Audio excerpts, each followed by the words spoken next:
নমস্কাৰ এই মুহূৰ্তত দিবলৈ লৈছো আজিৰ সন্ধিয়াৰ বহুকেইটা গুৰুত্বপূৰ্ণ খবৰ। আজি হৈছে 31 আগষ্ট।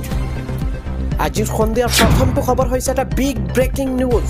এই মুহূৰ্তত জনাই আছো চাংচাৰিত ৰেল দুৰ্ঘটনা, লাঞ্ছিত হৈছে এখন নামনিমুৱা ৰেল। লাঞ্ছিত হৈ পৰিছে মালবাহী ট্ৰেইনৰ এটা ডবা। শ যাত্ৰীৰ মাজত হাহাকাৰ অৱস্থা। ঘটনাৰ পিছত আবদ্ধ হৈ পৰিছে 5খনকৈ যাত্ৰীবাহী ৰেল। সন্ধিয়াৰ পৰৱৰ্তী খবৰটো হৈছে মহানগৰীৰ GS ৰোডত বিজেপিৰ উত্তাল প্ৰতিবাদ। ৰাজীৱ ভৱন ঘেৰাও উদ্দেশ্য বৃহৎ প্ৰতিবাদী সমদল বিজেপিৰ। প্ৰতিবাদকাৰী সমদলক বাধা প্ৰদান আৰক্ষীৰ। আৰক্ষী আৰু প্ৰতিবাদকাৰীৰ মাজত টনা আজোৰা। বেৰিকেডত উঠি প্ৰতিবাদ সাব্যস্ত প্ৰতিবাদকাৰীৰ।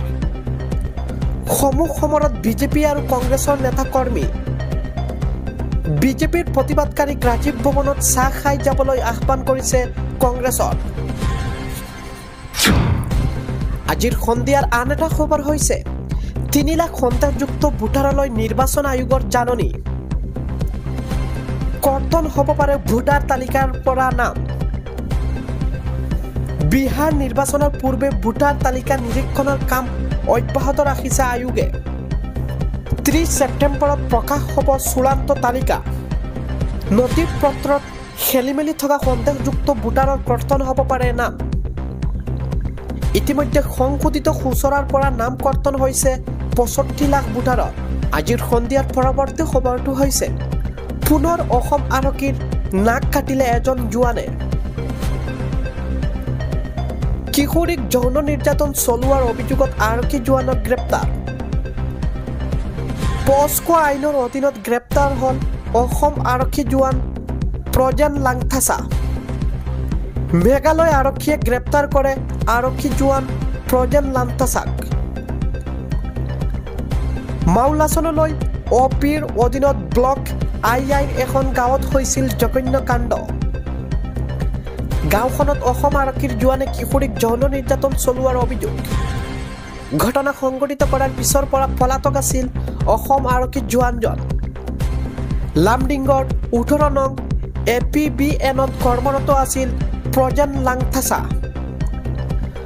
আজিৰ সন্ধিয়াৰ পৰৱৰ্তী খবৰটো হৈছে এটা বিগ নিউজ, এটা গুৰুত্বপূৰ্ণ খবৰ। গুৱাহাটী GMCHত চিকিৎসক নাৰ্ছে আপোনাৰ সৈতে দুৰ্ব্যৱহাৰ কৰিলে আপুনি এতিয়াই অভিযোগ দিয়ক। ৰোগী আত্মীয়ৰ সুবিধাৰ্থে GMCHত মুকলি কৰা হৈছে বিশেষকৈ ফোন নম্বৰ। আপোনাৰ এটা ফোন কলতে চাকৰি হেৰুৱাব GMCHৰ চিকিৎসক নাৰ্ছে। ভিন্ন অভিযোগৰ বাবে ৰোগী তথা আত্মীয়ই ব্যৱহাৰ কৰক হোৱাটছআপ নম্বৰ। আমি জনাই আছো এই মুহূৰ্তত 6904760006 হোৱাটছআপ নম্বৰ। এই হোৱাটছআপ নম্বৰ মুকলি কৰি দিছে GMCH কৰ্তৃপক্ষই। GMCHত অসুবিধাত পৰিলে আপুনি অভিযোগ দিব পাৰিব এইটো হোৱাটছআপ নম্বৰত। 24 ঘণ্টাই GMCHত উপলব্ধ হ'ব এই হোৱাটছআপ নম্বৰ। আজিৰ সন্ধিয়াৰ পৰৱৰ্তী খবৰটো হৈছে যাত্ৰীবাহী কঢ়িয়াই নিয়া বিমানত পুনৰ ভয়ংকৰ ঘটনা। এয়াৰ ইণ্ডিয়াৰ বিমানত যাত্ৰীৰ মাজত হোৱা দোৱা পৰিস্থিতি। ৰাজধানী দিল্লীৰ পৰা ইন্দোৰ অভিমুখে বিমানৰ ইঞ্জিনত বিসংগতি। উৰণৰ কিছু সময়ৰ পাছতে পাইলটে দেখা পায় ফায়াৰ ইণ্ডেকশ্যন। লগে লগে বিমানখন ঘূৰি আহি অৱতৰণ কৰে দিল্লী বিমানবন্দৰত। দিল্লীৰ পৰা ইন্দোৰলৈ গৈছিল ফ্লাইট A12913 নম্বৰৰ বিমানখন আৰু অৱতৰণৰ পিছতে যাত্ৰীসকলক সুকলমে নমোৱা হয় বিমানখনৰ পৰা। আজিৰ সন্ধিয়াৰ আন এটা খবৰ হৈছে এইবাৰ নগাঁৱৰ ৰহাৰ চেংগাজানত প্ৰশাসনৰ উচ্ছেদৰ জাননী। মছজিদ মাদ্ৰাছা সকলোতে পৰিব বুলডোজাৰ। উচ্ছেদিতৰ মাজত লাগিছে হাহাকাৰ। জাননী লাভ কৰি বহু লোকে নিজেই ভাঙিছে গড় দুৱাৰ। চেকাজানত 590 বিঘা ভূমিত দখল কৰিব প্ৰশাসনে। 128টা পৰিয়ালে দখল কৰি আছিল 590 বিঘা চৰকাৰী ভূমি। আৰু চেঙ্গাজানত 590 বিঘা চৰকাৰী ভূমিত চলিব বুলডোজাৰ। আজিৰ সন্ধিয়াৰ আন এটা খবৰ হৈছে নোয়াগাঁৱত গ্ৰেপ্তাৰ হৈছে বাংলাদেশী মহিলা আহেদা খাতুন। জানিব পৰা মতে বাংলাদেশী মহিলাক আশ্ৰয় দিয়া হুজাই থানাৰ বিডিঅ মইনুদ্দিন আহমেদকো গ্ৰেপ্তাৰ। এমাহ পূৰ্বে আদালতে বাংলাদেশী ঘোষণা কৰিছিল মহিলাগৰাকীক। আজিৰ সন্ধিয়াৰ আন এটা খবৰ হৈছে কৰিশ্মা নাথৰ বিৰুদ্ধে ৰাজ্যত দাখিল প্ৰথমখন এজাহাৰ।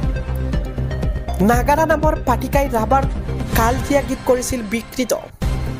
অসমীয়া যুৱ মঞ্চই দাখিল কৰিছে এজাহাৰ।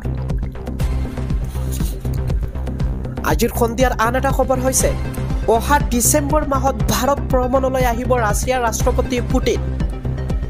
যোৱা শুকুৰবাৰে ক্ৰেমলিনে এই কথা নিশ্চিত কৰে। ৰাছিয়াৰ ৰাষ্ট্ৰপতি পুটিনৰ এই ভাৰত ভ্ৰমণে দুয়োখন দেশৰ মাজত সম্পৰ্ক আৰু অধিক দৃঢ় হ'ব বুলি ধাৰণা কৰা হৈছে। ক্ৰেমলিনৰ বিষয়া ইউৰি উচাকোভে কয় যে চীনত অনুষ্ঠিত হ'বলগীয়া সন্মিলন সময়ত সোমবাৰত প্ৰধানমন্ত্ৰী নৰেন্দ্ৰ মোদীয়ে সাক্ষাৎ কৰিছে পুটিনে। এই সময়তে দুয়োগৰাকী নেতাই ডিচেম্বৰত ভ্ৰমণৰ প্ৰস্তুতিৰ বিষয়ে আলোচনা কৰিব। যোৱা মাহত ভাৰত ৰাষ্ট্ৰীয় নিৰাপত্তা উপদেষ্টা অজিত ডোভালেও পুটিনৰ ভাৰত ভ্ৰমণৰ কথা নিশ্চিত কৰিছিল। তেওঁ কৈছিল ৰাছিয়াৰ সৈতে আমাৰ বিশেষ আৰু দীৰ্ঘদিনীয়া সম্পৰ্ক আছে আৰু আমি এই সম্পৰ্কত অতি গুৰুত্ব দিওঁ।